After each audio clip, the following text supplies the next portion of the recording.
Good morning.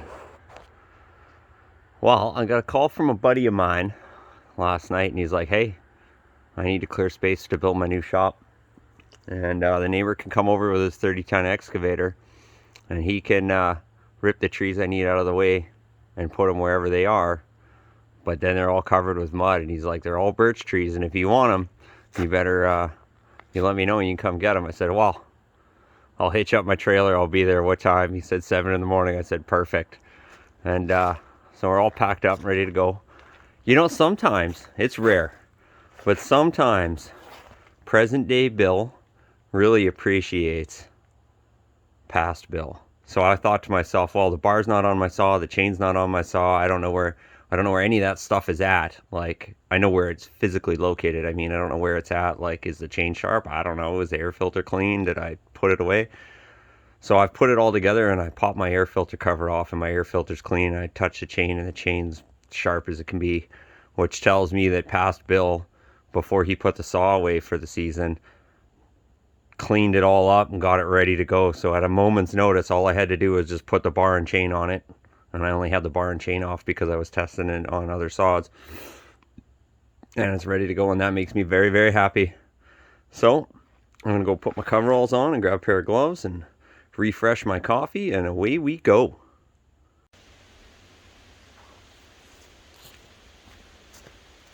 That's not bad at all for not even a morning's work, and there's another one of these yet there.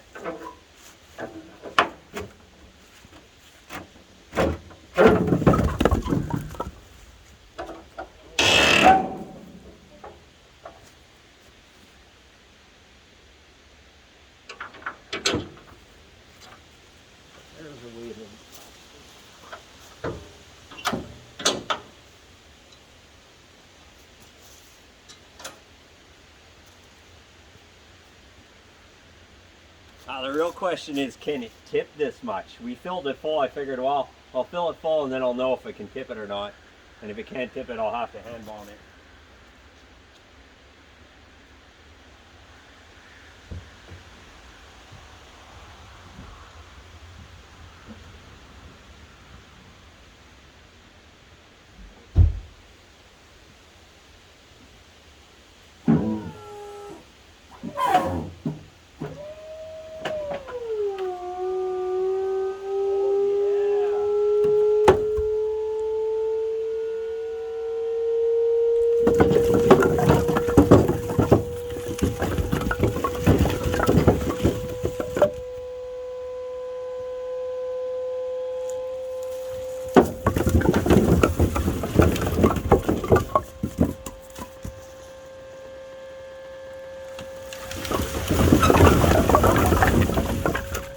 My favorite thing about this whole day was the fact that it was such a mutually beneficial deal.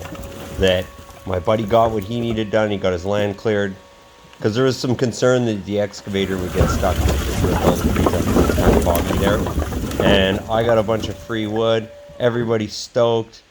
Just such a great, great deal. And that's always the true hallmark of a good deal, is when everybody walks away happy. So I was super stoked on it. And I really should have done a time lapse of everything we did, because we cut down a pretty substantial amount of trees.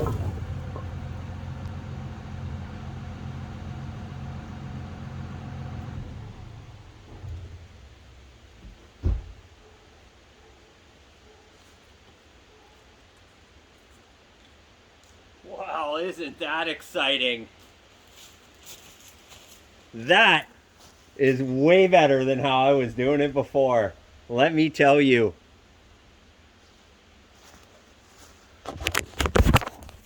So I've been chipping away at all my free to me birch. That's what's left of the first load. And then I'm going to tip the trailer right now and empty the second load.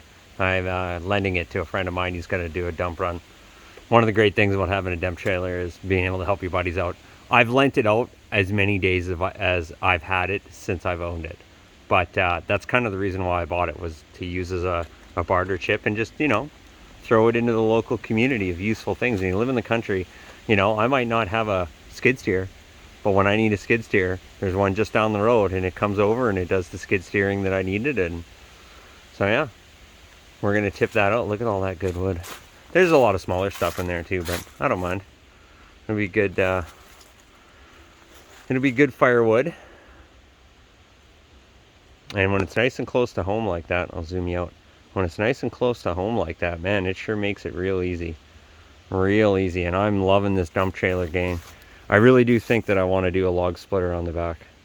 I don't know how to make that happen. I'm still thinking about it, but I really do think that's a great, because I can back up to the spot, I can split it, chuck it in the trailer, come home, take the splitter off the back, dump it, put everything away, move on with life.